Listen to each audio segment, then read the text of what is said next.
Welcome to Sports Talk Live Plus, everyone. I'm Sports Director John Scott, joined as always by our insider Vic Carucci, who has been on Joe Brady becoming the next Bills head coach since Sean McDermott fired about a week and a half ago. I called him Nostradamus the other day. Brady officially introduced today, and I ask you, Vic, are your feelings at all about the hire altered in any way based off of what we heard this afternoon? No, I saw this as the safe choice, as I think many others did, and that's probably not all that inspiring to a lot of Bills fans who wanted some real change. It doesn't feel like that at all. He's a familiar guy. He's been there since 2022. Obviously, we heard more from him today than we've heard at any point since he's been on the staff, but that's because coordinators don't face the media as often as the head coach does, obviously. And he certainly brought his own personality to the table. There were some things I liked that he said in general. Some others he kind of raised an eyebrow to. But overall, he performed well in the news conference. You know the term we use, winning the news conference. Maybe I don't know if he won it, but did solidly with it. But none of the winning matters until we get to September. 100%, Vic. Listen, we know who Joe Brady is. I have been around Joe since he was with the team in 2022. He's a good dude. You see that personality. You see that energy. As you said, it's not going to matter until it mattered for Sean McDermott as well. In January, in February, and what those results are. Speaking of McDermott, though, I will say this. The one thing that stood out to me more than anything that Brady said, at least, was the way he talked about Sean McDermott, pointing him out, thanking him, stating the way that there are going to be things that Brady carries over with the structure, with the culture, and things that Sean did into the way he's going to operate. And he was, and I think in a very classy way, saying we're not just going to dismiss the past 9 years of what Sean McDermott accomplished. We are not going to shy away from it. And because of what Sean accomplished, the bar is elevated to a point of where the expectations are for he now as this team's head coach. So the big takeaway here from a week ago that we discussed here on this show following Terry Pegula and Brandon Beane's comments after firing McDermott, that the Bills roster was good enough to reach and win a Super Bowl, but the coaching contributing to them falling short. So I thought I needed to ask Brandon Beane today, why is he choosing a coach from McDermott's staff to replace McDermott if coaching was part of the reason or the main reason for these shortcomings? Here's what the GM had to say. Some people still have a problem. They view you as what you were versus what you can be. And so if you're in Joe's seat as the offensive coordinator, I'm only having conversations with Joe about the offense or his players or things like that. It's not a holistic view of how we talk about sports science or how we practice. That's not his area. That was Coach McDermott's area. That will now be his area. So when we went into this process, that's why I thought it was very important to hear everything about. We didn't need to spend long talking about his offense. We know what that is. It was really talking about everything else. That answer was about 4 to 5 minutes long. I had to cut it down to about a minute, Vic. I know you listened to the press conference here. It was a lot of dancing to me from Brandon Beane and not really getting to the point of the question there. He did say off the top he's not pointing a finger at Sean McDermott, but your thoughts from what you heard Beane say as an explanation to this idea that, oh no, just because he was on the coaching staff, it's not actually still carrying something over. Well, yeah, it continues to feel like the base message is they have to do everything better than it was done under Sean McDermott. And very hard to do that when we know the standard, when we know the record that McDermott leaves behind. But I think that if I'm reading into what Brandon Beane was trying to do there, it was like we've got a guy who was pigeonholed in offense as offensive coordinator because that was the role. But now that he gets to expand his lens, gets to see a bigger picture, we're going to see things in a different light, even though he's a familiar face. I think that's the ultimate point here. And look, there weren't many clues. We searched for them. I did, you did, everybody listening, watching, clues as to what's going to be different, what's changing. And I know that specific question was asked about change, and it was clear during the interview process with Joe Brady. And Joe's answer was kind of dodgy, right? He didn't want to get into specifics, and I think he used the term like tweaking what was here as opposed to something that would feel like a dramatic shift, because maybe that's his way of saying the foundation is so strong you don't need to greatly change it. But he did refer to his energy, creating the temperature that the team was going to feed off of. I mean, different tone, if this means anything, than maybe what we heard from, definitely what we heard from Sean McDermott through those 9 seasons. I think the foundation is going to stay to some extent the same because that has been good. But I think we did, when you say looking for clues here for things that may change or reasons further why they went on from McDermott here to Joe Brady.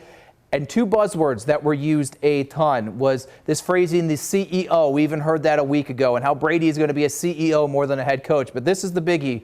And I think all of us had a little finger count going on as this was going. Alignment. Alignment. This thing was just hammered home, especially early from both Brandon Beane and Joe Brady. Here are some of the ways that they are going to say that alignment and what it means to them.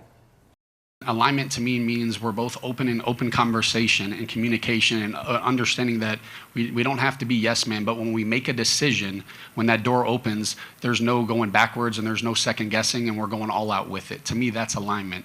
Alignment is a shared vision for what we want, and making sure that we don't ever lose sight of that when we make decisions. Listen, if there's something that Joe doesn't think makes sense, he's going to speak up. If there's something that I don't think makes sense, I'm going to speak up. But we're going to collaborate on every part of it. I'm taking away from this, alignment I think was the biggest issue here and why Sean McDermott is no longer this team's head coach. It just feels in the messaging today, more so than Beane and Brady, that the alignment was off between McDermott and Beane. No question about it whatsoever, John. If you had a drinking game where you heard the word alignment and had to take a shot or whatever, people would have been passing out. I didn't do that, by the way. But look, it told me unequivocally there was the fracture, especially between Sean McDermott and Brandon Beane. Philosophically, I reported, and I stand by it, well, I guess it's been like 6 weeks or so now ago, when there was this meeting with Sean McDermott, Brandon Beane, and Terry Pegula, and it was Sean saying what this team lacked to reach a Super Bowl. I didn't have the specifics of that, but I also was told in gathering that information that neither Beane nor Pegula appreciated what Sean was saying. I think alignment is the response to that there will be more. I mean, you heard Brandon Beane say, yeah, there could be either disagreement or maybe not seeing eye to eye, but they're going to get to a point where they do. And we know that Sean was public in calling out some of the failures of acquisition at the receiver position specifically. That's been talked about a lot. And it sounds like hearing especially Joe Brady about that, once we go through the door of agreement, that's it. You don't come back and question what moves were made or not made. Well, the new structure also going to help with alignment, considering Brady now answers to Beane, whereas McDermott and Beane were on equal footing, both reporting up to Terry Pegula. Finally, Brady confirming today he is going to continue to call offensive plays as the Bills head coach. But the question here now is, was his play calling influenced at all from Sean McDermott's philosophy, and how will that potentially change now with Brady, the main man on the Bills sideline? As an offensive play caller, everything you're going through is thinking situational football, right? You're having the mindset of, hey, I'm calling this play, this is what's happening next. I'm sure you're trying to stay ahead of it all. When you're an offensive play caller for a head coach, you have to be mindful of those things, because you're not in full control of handling all of those situations, right? And that's where a collaborative approach is extremely important, from an offensive coordinator that's calling a play calls with a head coach. But from my perspective, like, look, I was around Sean Payton. I'm from the Sean Payton tree. His aggressiveness, his mindset, and there's so many elements that I believe that we can continue to grow our offense, with the pieces that we have, and I look forward to that. Vic, about a minute to go here in this segment. Your thoughts on how much do you think this offense is going to look different with Brady, the play caller, now the head coach?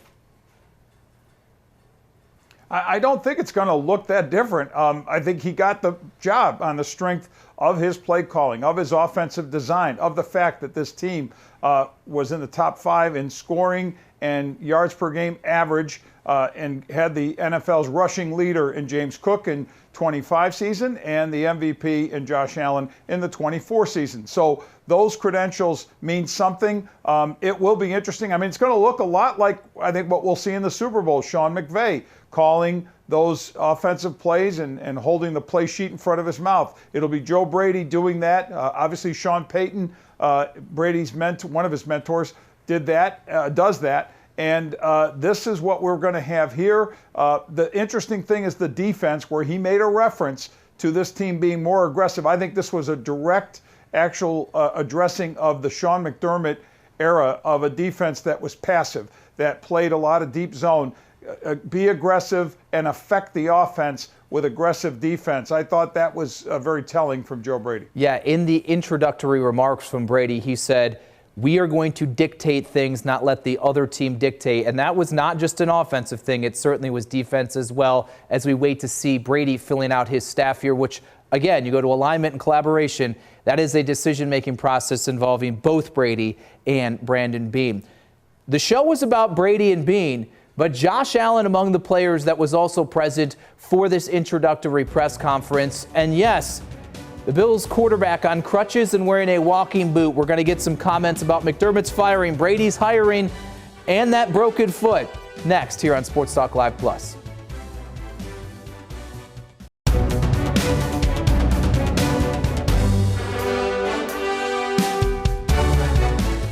Welcome back to Sports Talk Live Plus. A good number of Bills players in attendance today for Joe Brady's introduction as head coach. Dalton Kincaid, Spencer Brown, Max Hairston among them, and Josh Allen, the most important. We haven't heard from Allen since his tearful post-game remarks in Denver a few weeks ago. Today, the Bills quarterback finally giving us his thoughts on a variety of things, including the firing of Sean McDermott.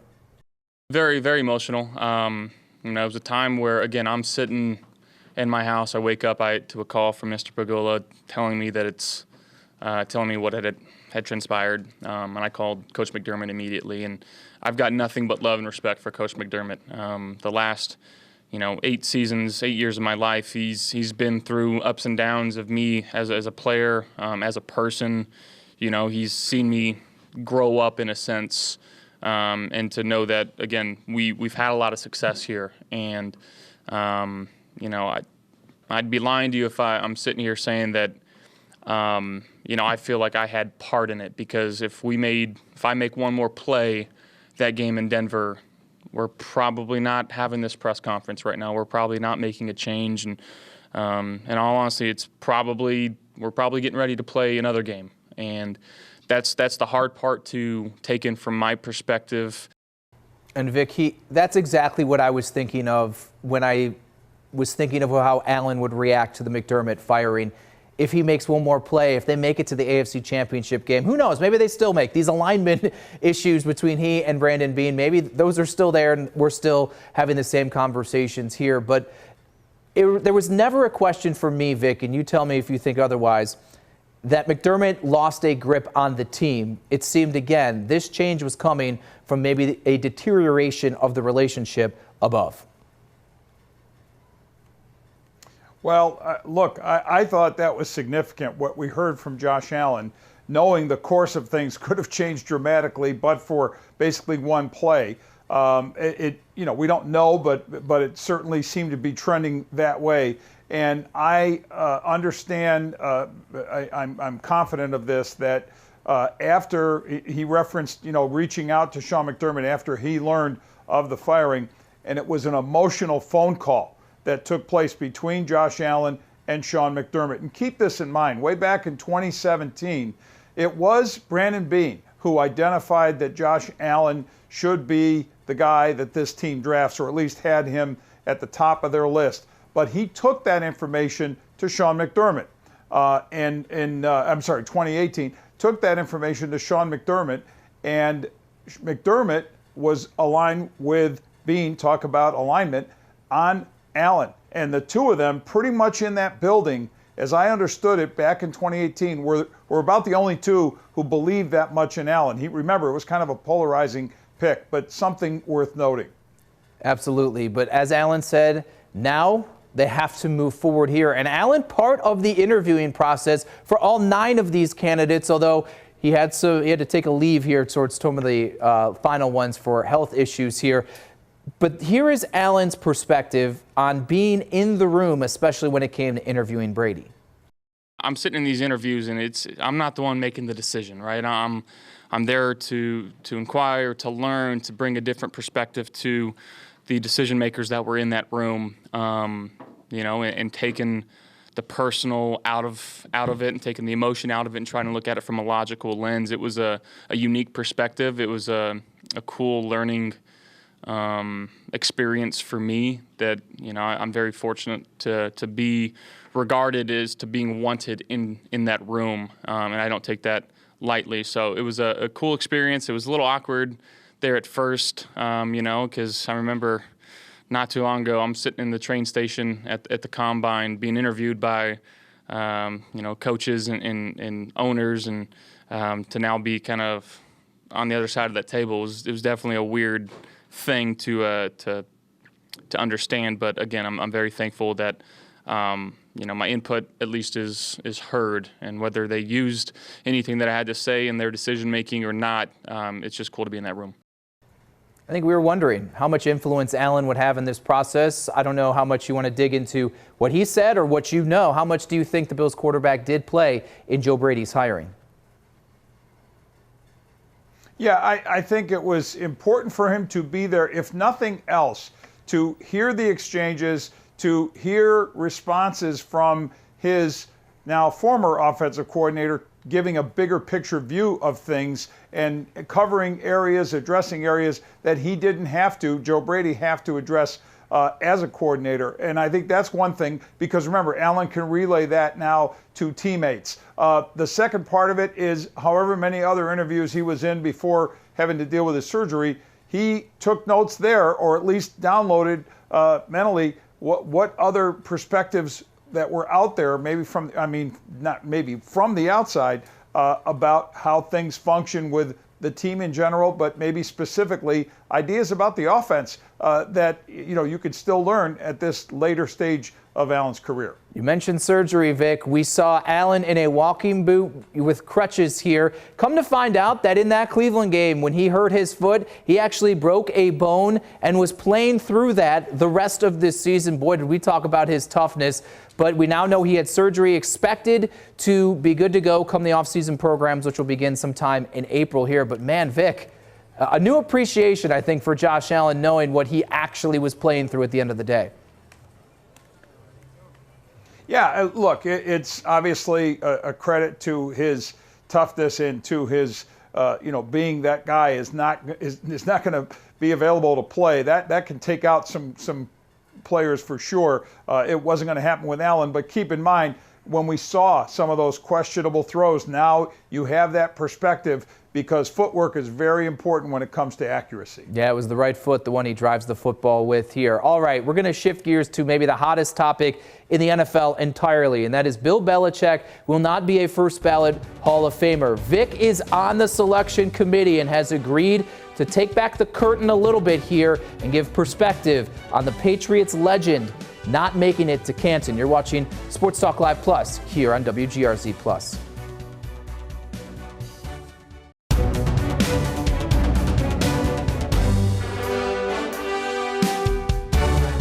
Welcome back to Sports Talk Live Plus. I'm going to say the biggest story around the NFL over the past few days is that Bill Belichick will not be a first ballot Hall of Famer. There are 50 people on the selection committee for the Pro Football Hall of Fame, and Vic Carucci is one of them here. So I'm going to step aside and give the floor to Vic to give his inside perspective on why Bill Belichick is not going to get his gold jacket his first time around. Yeah, it was a shock to me, as it was to others, to see that report from ESPN. And I want to preface a couple things. One, we as voters are not told at the end of the voting process what the results are or were.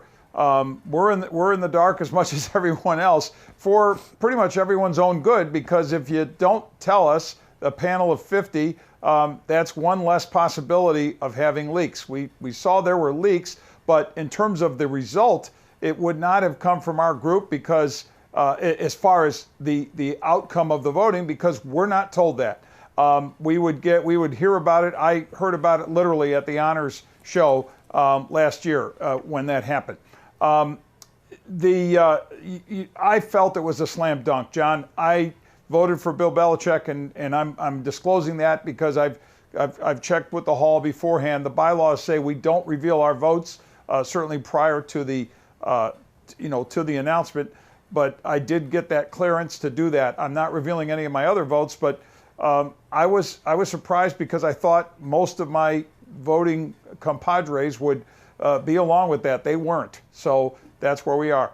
There's a report that Spygate and maybe some sort of a internal gatekeeping to punish him further for alleged cheating scandals is really the driving force within that room to not allow him to get in, at least as a first ballot guy. Your ability to shed light on that.